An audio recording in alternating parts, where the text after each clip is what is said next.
ጨከነብኝ። በርቀት እያየኝ ከጓደኞቹ ጋር ቁጭ ብሎ ዝም አለ። ልጄ ቁጭ ብሏል። ነገር ግን ዞር ብሎ ያየኛል። እንኳን ስል ዞር ብሎ አይቶ ዝም ይላል። ልጄ ይህን ያክል ነው የጨከነብኝ። አምላክ ደግሞ ይህን ሁሉ ነገር አይቷል፣ ተመልክቷል። ምናልባት የኔ አባት ቢዘገይም ይመጣል። ለውልዬ ያንተ ብቻ መሰለ። ታናናሾች ወንድሞች እንዴት ልርሳቸው? ትልቅ የሆነ ግፍና ስቃይ ነው እየተፈጸመብኝ ያለው። እንግዲህ ኢትዮጵያውያን ይሄን እንድታቁልኝ ለሚገባው አካል ሼር እንድታደርጉልኝ። ከአቅሜ በላይ የሆነ ሰቆቃ እያሳለፍኩ ነው ያለሁት። የግዴታ ሰው ከሞተ በኋላ ነው ማለት ነው። ሰው ትንፋሹ ከተዘጋ በኋላ ነው ማለት ነው ክስ የሚጀመረው። ከሰው ጋር ምንም አይነት ማህበራዊ ኑሮ ለመኖር አልቻልኩም። በእውነት ኢትዮጵያውያን ደግሞ አፍርሽና ውጭና ሂጅልን ስባል እናት ነኝ። የ43 ዓመት አሮጊት እናት ነኝ። እንደገና ደም እየፈሰሰኝ ነው በማህፀን ያለሁት። ሽንት መቋጠር አልችልም። ጉንብስ ቀናም ብዬ መሄድ እንኳን አልችልም። ህመም አለኝ፣ ጥቃት አለብኝ። ብዙ ስቃይ ያለኝ እናት ነኝ። እምባዬ በማልቀስ ራሴ በሽተኛ ሆኗል። እንደዚህ ሆኜ ወጥታ ትሄድ ስባል ደግሞ ምን እንደሚሰማኝ አስቡት ኢትዮጵያውያን። ስለዚህ መኖር አልቻልኩም። ሰላም የተከበራችሁና የተወደዳችሁ ኢትዮጵያውያን እንደምን ዋላችሁ? ሰላም ዋላችሁ? እንግዲህ ህጻናት ልጆቼ ከተለያዩ ሰዓትና ጊዜ ጀምሮ ትልቅ የሆነ ሰቆቃና ስቃይ እያሳለፍኩ ነው ኢትዮጵያውያን። እንግዲህ ከ2 ቀን በፊት በ16 ማለት ነው ከነበርኩበት ሰሚት መከላከያ ግቢ ያው ኪራዩን መክፈል ስላልቻልኩኝ መስራትም ስለማልችል በታፋይ በኩል በተወጋሁት መርፌና በማህፀኔ በኩል በሚፈስ ደም እጅግ በጣም በመሰቃየትና በህመም ስቃይ ላይ ነው ያለሁት ውድ ኢትዮጵያውያን። ህጻናት ልጆችን ለማግኘት ያልተንከራተትኩት፣ ያልሄድኩት፣ ያልተራመድኩት የለም። ነገር ግን ህጻናት ልጆቿ መለመኛ አድርጋቸው በእነሱ ነበር የምትበላው ብላችሁ ለምትናገሩት መልስ እንዲሆናችሁ አንድ ነገር ልንገራችሁ። እኔ እውነትን ስለተናገርኩ ለህዝብ ይፋ ስላደረግኩ የኔ እንጀራ ተይዟል፣ የኔ እንቅስቃሴ ተይዟል።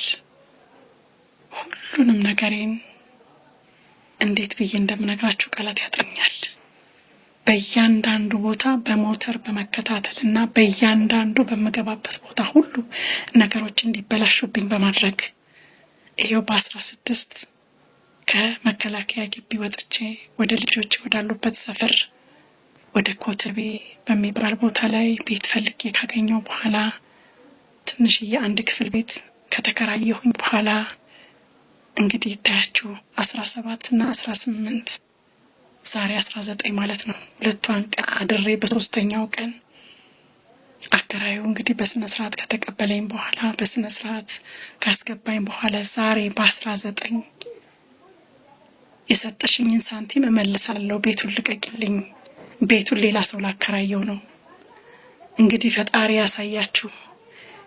እውነት ሰማይ ከፍ ያለ ምድር ዝቅ ያለ ነውና እውነት የሚፈርደው ፈጣሪ አለና በየሄድኩበት የትም ቦታ መኖሪያ እንዳጣ ፖሊስ ጋር ሄጄ ኢንፎርሜሽን ስለተናገርኩ ሌሊት በሚመጣ ሰዓት ለምን ሌሊት ይመጣብኛል ብዬ ለፖሊስ ስለደወልኩ እኔ መኖሪያ እንዳጣና ከልጆቼ አጠገብ እንዳልሆን ኢንፎርሜሽን ለፖሊሶች ስለማቀብል፣ አዎ ህፃናት ልጆቼ ከትምህርት ቤት ወጥተው ከሄዱ ብቻቸው ከሆኑ ያገኛቸዋል።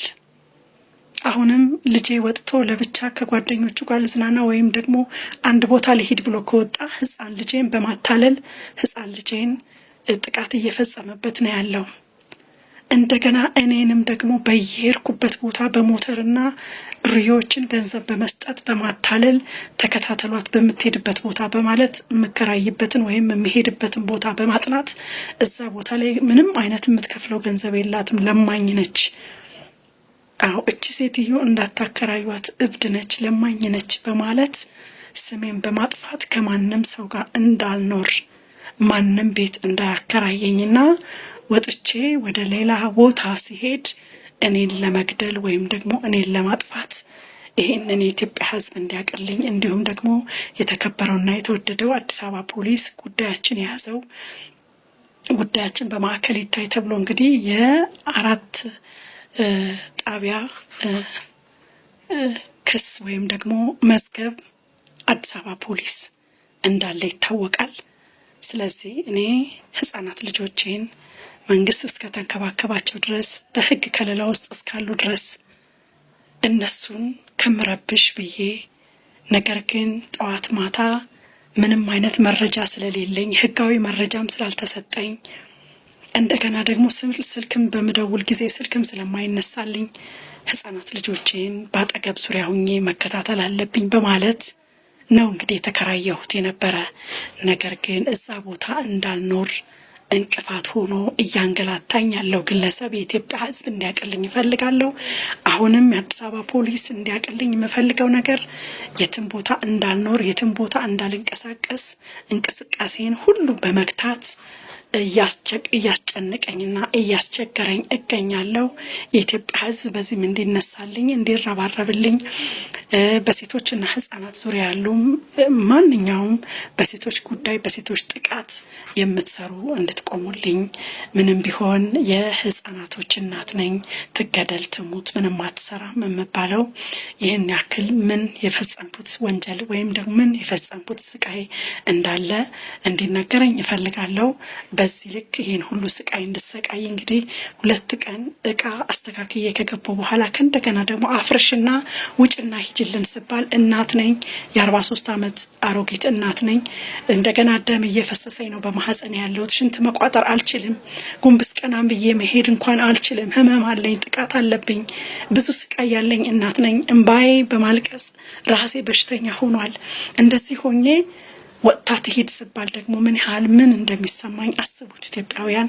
ስለዚህ መኖር አልቻልኩም። ከሰው ጋር ምንም አይነት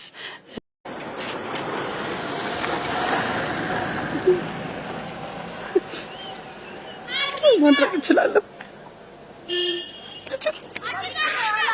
ግን ከተለየ 3 ወራቶች ሆኑት። ልጄ ጨከነብኝ። ዳርቀት እያየኝ ከጓደኞቹ ጋር ቁጭ ብሎ ዝም አለ። ልጄ ቁጭ ብሏል። ነገር ግን ዞር ብሎ ያየኛል። እንኳን ስል ዞር ብሎ አይቶ ዝም ይላል። ልጄ ይህን ያክል ነው የጨከነብኝ። ሉሊ ሉሊ ሉሊ ሉሊ ይህን አልጨከንክ? ሉሊ ሉሊ ጨከንክ? እንደዚህ ልዑል ጨከንክ? ልዑል ጨከንክ? ልዑል ጨከነ።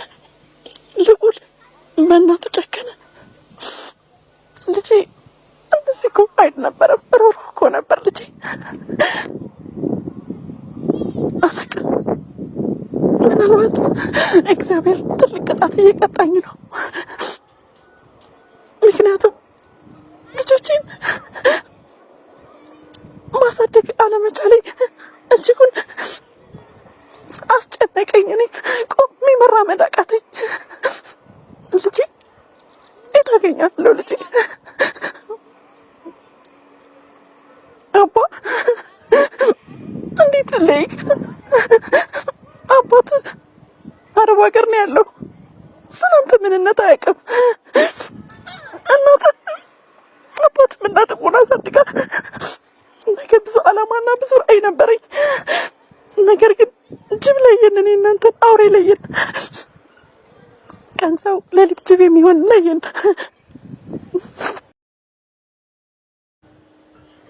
አምላክ ደግሞ ይህን ሁሉ ነገር አይቷል፣ ተመልክቷል። ምናልባት የኔ አባት ቢዘገይም ይመጣል። ልዑልዬ ያንተ ብቻ መሰለህ። ታናናሾች ወንድሞች እንዴት ልርሳቸው? እንዴት ልርሳቸው? ሰላም ሰላም፣ የተከበራችሁና የተወደዳችሁ ኢትዮጵያውያን ቤተሰቦቼ እንደምን አላችሁ? እንግዲህ ያው ለእናንተ ቀን በቀን ያለኝን መረጃ ትንፋሽ እስከምትዘጋ ድረስ ያለኝን ነገር ለማረጋራት ሁሌም ለመናገር ሼር ለማድረግ እፈልጋለሁና ኢትዮጵያውያን ቤተሰቦቼ ሕግ ሴቶችን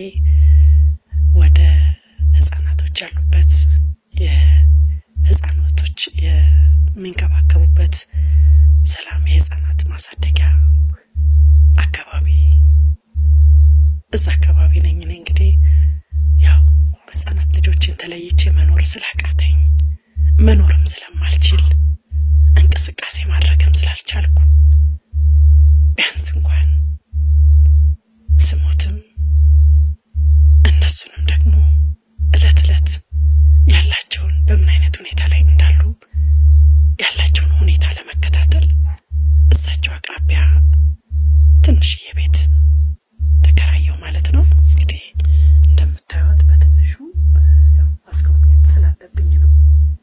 እቺና ፈቃለችዋ ቤቴ።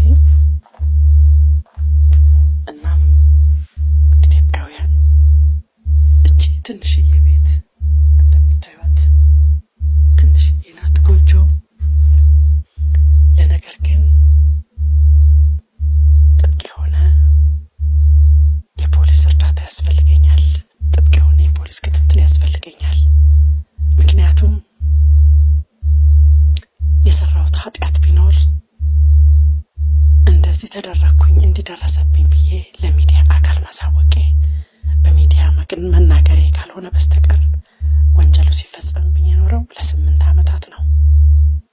ስለዚህ ያለውበት ሁኔታ እጅግ አሳዛኝና እጅግ አሰቃቂ የሆነ ወንጀል እየተፈጸመብኝ ነው ያለው።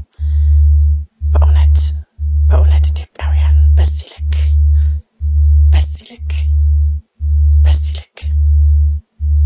አጸያፊና አሰቃቂ የሆነ ወንጀል ሲፈጸም በአንድ ኢትዮጵያዊ ላይ ህፃናት ልጆቿን ተለይታ መኖር ማንም እናት እንደማትችል የታወቀ ነው።